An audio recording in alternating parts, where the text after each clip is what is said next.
नमस्कार दोस्तों, scope classes में आप सभी लोग का स्वागत है। यूपी पीसीएस मेंस तथा आरओ मेंस हिंदी में हम लोग सरकारी पत्र पढ़ चुके हैं। आज यहाँ पर हम लोग अर्ध सरकारी पत्र को पढ़ेंगे। यहाँ पर कुछ टाइपिंग संबंधी त्रुटियाँ दिख रही हैं, तो उनकी तरफ ध्यान न देते हुए हम लोग सीधे पत्र पर आते हैं। अर्ध सरकारी पत्र को हम लोग अर्ध शासकीय पत्र के रूप में भी जानते हैं। इसकी परिभाषा: एक सरकारी अधिकारी अपने समकक्ष दूसरे सरकारी अधिकारी को या किसी अशासकीय व्यक्ति, फर्म, निगम या सोसाइटी को सरकारी कार्य से संबंधित व्यक्तिगत रूप से पत्राचार करता है तो उसे हम लोग अर्ध सरकारी पत्र कहते हैं। इसकी विशेषताएं देखते हैं। इस पत्र का उद्गम सदैव सरकारी पदाधिकारी के स्तर से होता है। एक सरकारी अधिकारी अपने समकक्ष दूसरे सरकारी अधिकारी को अशासकीय पत्र प्रेषित करता है। इसका संचालन अधिकतर समकक्ष स्तर के अधिकारियों के मध्य होता है, परंतु प्रायः पत्र वरिष्ठ से कनिष्ठ तथा कनिष्ठ से वरिष्ठ की ओर भी होता है। साथ ही अशासकीय व्यक्ति को भी प्रेषित किया जाता है। इसका संचालन द्विआयामी होता है। इस पत्र की विषय वस्तु सरकारी कार्य व्यवहार से जुड़ी, जैसे आदेश, निर्देश, वार्ता, बैठक, ध्यानाकर्षण से संबंधित होती है। इस पत्र की भाषा अनौपचारिक, मैत्रीपूर्ण तथा आत्मीय भावपूर्ण होती है। अनुरोध, निवेदन, अपेक्षा जैसे शब्दों का प्रयोग इस पत्र में किया जाता है। अर्धशासकीय पत्र एक वचन उत्तम पुरुष शैली में लिखा जाता है। व्यक्तिगत होने के कारण अर्ध शासकीय पत्र सदैव प्रेषित ही खोलता है। इसकी परिभाषा और विशेषताएं देखने के पश्चात हम लोग आइए आगे चलते हैं। अर्ध सरकारी पत्र का प्रारूप: अर्ध शासकीय पत्र के दाहिने पार्श्व पर सबसे ऊपर अर्ध शासकीय पत्र संख्या, उसका विभाग, अनुभाग, पता, दिनांक और स्थान का उल्लेख यथास्थान पर करेंगे। तत्पश्चात इसके बाएं पार्श्व पर प्रेषक का नाम और पद का उल्लेख करेंगे। पत्र के ऊपर मध्य भाग में प्रेषक कार्यालय की स्थिति के अनुसार उसका चिन्ह अंकित होता है।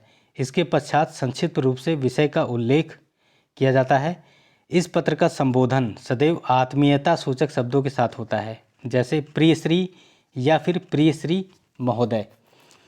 मुख्य विषय के प्रारंभ में कुछ अनौपचारिक शैली वाले शब्दों का प्रयोग इसकी विशिष्टताओं का कारण होती है, जैसे उपयुक्त विषय के संदर्भ में आपसे अनुरोध के स्थान पर जब कोई अशासकीय पत्र या अर्ध शासकीय पत्र वरिष्ठ से कनिष्ठ तथा कनिष्ठ से वरिष्ठ या समान स्तर के अधिकारियों के मध्य प्रेषित किया जाता है, तब अपेक्षा, अपेक्षित, निवेदन, अनुरोध जैसे शब्द का प्रयोग किया जाता है।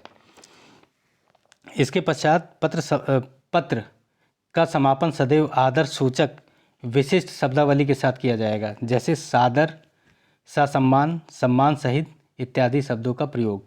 इसके पश्चात दाएं पार्श्व पर भवनिष्ठ लिखकर प्रेषक अपने हस्ताक्षर और नाम का उल्लेख करता है। यदि कोई संलग्नक हो तो बाएं पार्श्व पर यथोचित ढंग से लिखा जाएगा। इसके पश्चात सबसे नीचे बाएं पार्श्व पर प्रेषिती का नाम, पद और पता इत्यादि उल्लेखित किया जाता है। यदि पत्र किसी अशासकीय व्यक्ति को भेजा गया हो तो पदनाम नहीं लिखा जाता, उसका नाम या पते का ही उल्लेख किया जाता है। ये हो गया अर्धशासकीय पत्र का प्रारूप। अब इस एक उदाहरण के माध्यम से इसको हम लोग समझने का प्रयास करते हैं। अर्धशासकीय पत्र संख्या 23/2/2022, नदी जल एवं पर्यावरण विभाग, सेवा अनुभाग 2, 23 फरवरी 2022, लखनऊ। प्रेषक के स्थान पर हम लोग काखागा संयुक्त सचिव, मध्य में उस कार्यालय की मुहर। विषय: गंगा नदी जल संरक्षण कार्य योजना के संदर्भ में। संबोधन: प्रिय श्री महोदय। मुख्य विषय: उपयुक्त विषय के संदर्भ में आपसे अनुरोध है कि गंगा नदी जल संरक्षण कार्य योजना के संदर्भ में विस्थापित नागरिकों हेतु निर्मित आवासों का मरम्मतीकरण यथाशीघ्र कराने का कष्ट करें, जिससे उक्त के संबंध में आवास आवंटन प्रक्रिया शीघ्र पूरी की जा सके। नंबर 2, यह भी निवेदन है कि उक्त प्रक्रिया काफ़ी विलंबित हो चुकी है, अतः विस्थापितों के उचित समायोजन हेतु इसे शीघ्र पूरा किया जाना केंद्र सरकार के निर्देशानुसार अपरिहार्य है। सादर, भवनिष्ठ, हस्ताक्षर, काखागा, संलग्नक अगर हो तो। सबसे अंतिम में परिस्थिति का नाम, उसका पद और उसका विभाग लोक निर्माण विभाग लखनऊ। ये हो गया अर्थशास्त्रीय पत्र की परिभाषा, विशेषताएं, उसका प्रारूप और उदाहरण। आशा है आप सभी लोगों को समझ में आया होगा। अगर वीडियो अच्छा लगे तो इसको लाइक करिए, सब्सक्राइब करिए। धन्यवाद।